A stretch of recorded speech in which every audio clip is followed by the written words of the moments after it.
Okay, welcome back to Jamestown. Blood on the River, Chapter 11. Hereupon the President was contented, the fort should be palisaded, the ordnance mounted, his men armed and exercised. William Simmons, The Proceedings. Reverend Hunt kneels with me in the dirt in front of the altar. He puts words to the prayers I cannot speak. Please take James's soul into heaven with you, because he was just an innocent child. Then he lays a hand on my shoulder. Samuel, he says, you've been here a long time. Have you finished your prayers yet? I shake my head. How can I finish praying for forgiveness? It was my fault, I say. My throat feels dry as sand. I should have explained to him the danger of running to the ships.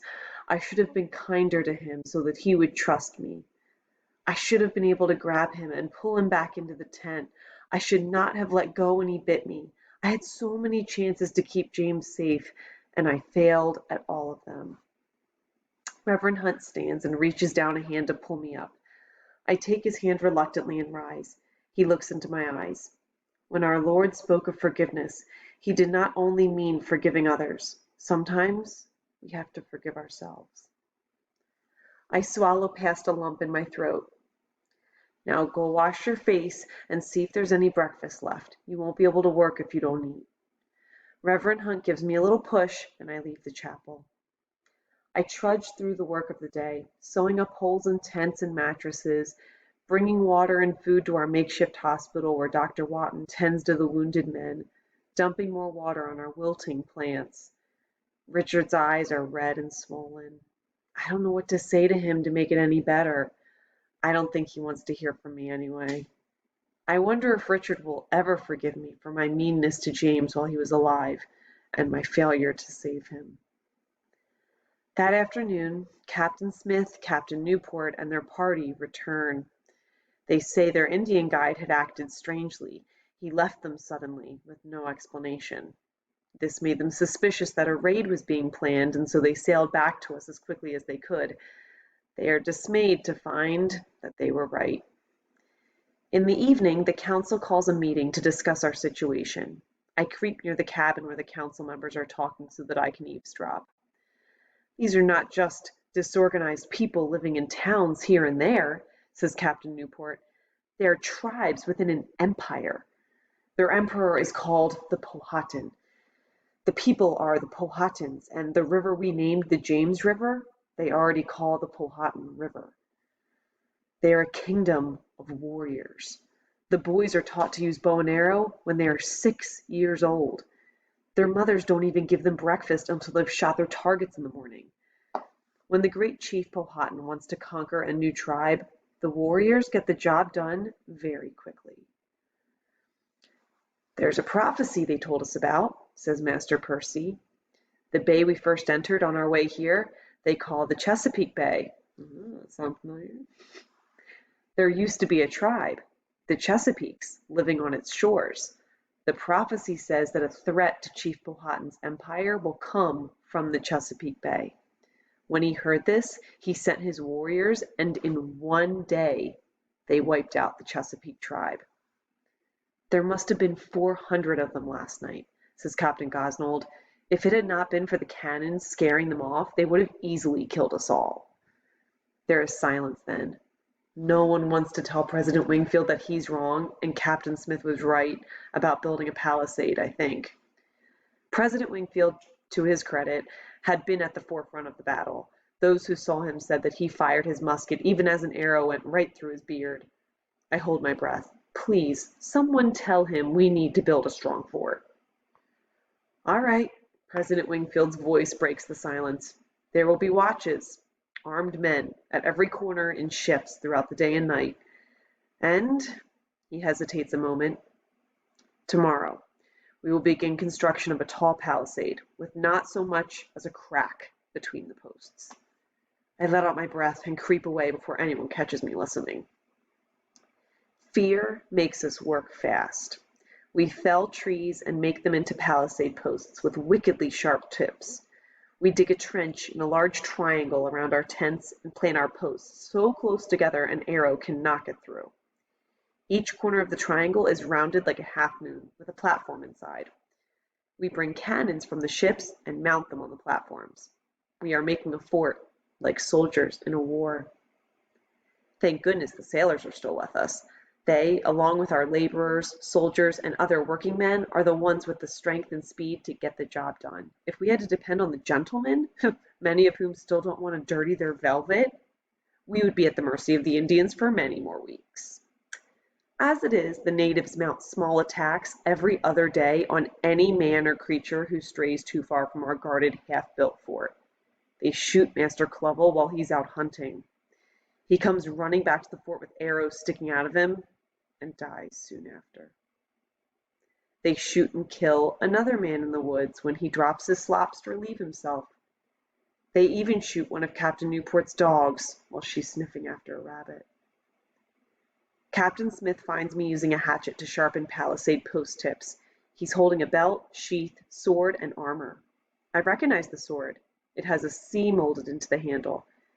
It belonged to Master Clovel, whose grave I just helped to dig.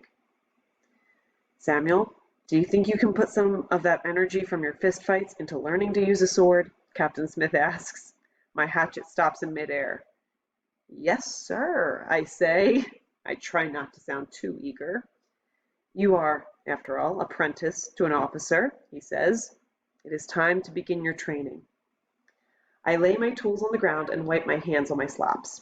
You're lucky, Captain Smith says. Master Clovel was a slight man. His belt and armor will fit you well. And they won't fit Henry or Abram or any of the other unarmed men who want them, I think. With arrows flying every day, weapons and armor are more coveted than gold. Captain, you're not taking my worker, are you? John Layden asks. He's the carpenter overseeing the building of the palisades. I'd better take him now and teach him a thing or two so he'll live to work another day, Captain Smith says. John Layden nods, and I've got permission to leave. Master Clovel's armor is a little bit big, but it fits well enough.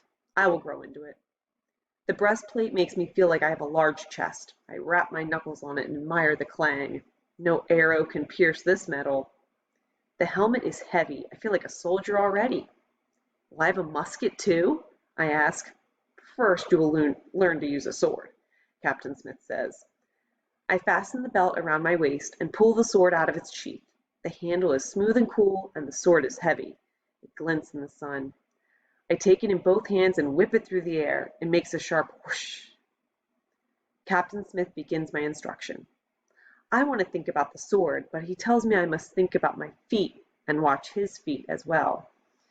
It is like dancing, he says, but I've never learned to dance, and so it is all new. It is a dance of death with your opponent, he says. You mirror his steps until you see a weak spot, and then you lunge. He suddenly steps forward, knee bent, and I'm stuck in the chest with his blade. I gasp and look down. Captain Smith laughs at my terrified expression. Did you forget you were wearing armor? I let my breath out in a rush. No, I lie. You must block me. Don't let me enter your circle. Slowly, he goes again for a lunge. I think fast, swat his sword with my blade, knock his off its course toward my chest. Very good, he shouts. We pattern our steps as in a slow dance, him giving me time to balance his movements with my own.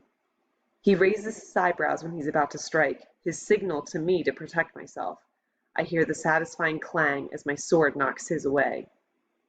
We speed up, our feet moving more and more quickly. No time for thought now, only reaction. I'm out of breath, sweating, our swords clanging, ringing out. He's always one step ahead of me, always quicker. I'm tiring, and then I see a gap, my chance to enter his circle. I step forward, lunge. Suddenly there's a scraping, a pain in my hand, and my sword is wrenched from my grasp. It lands on the ground behind me, and I stand there, unarmed, with Captain Smith's sword hovering just in front of my throat. I'm defeated. But Captain Smith laughs. Takes a long time to learn to use a sword properly, Samuel. Go pick it up. I rub my sore fingers and move them until they feel better, and then I grasp the sword again, narrow my eyes and concentrate. I will try again. Captain Smith moves slowly at first, giving me a chance to find my rhythm, and then he speeds up as before, and I follow. I put my mind aside and feel only my body, stepping, moving. The dance of death sweeps us into its circle. Our swords clash and clang. My breath comes out in short gasps. I see the opening. I lunge. My blade finds its mark. The tip presses into Captain Smith's armor just above his heart. He holds up his hands, drops his sword. He speaks slowly. "The student," he says gravely, "has impaled the teacher." I begin to shake my head. I did not mean to anger him. And then he breaks into a broad smile. I wipe beads of sweat from my face. My hand is shaking. "We will train every day," he tells me. "Wear your armor whenever you leave the fort. The sword will be no match for flying arrows, but tomorrow I will begin to teach you to use another weapon, one that is much more powerful than this sword." I nod calmly, but inside I'm excited. Tomorrow I will learn to use a musket.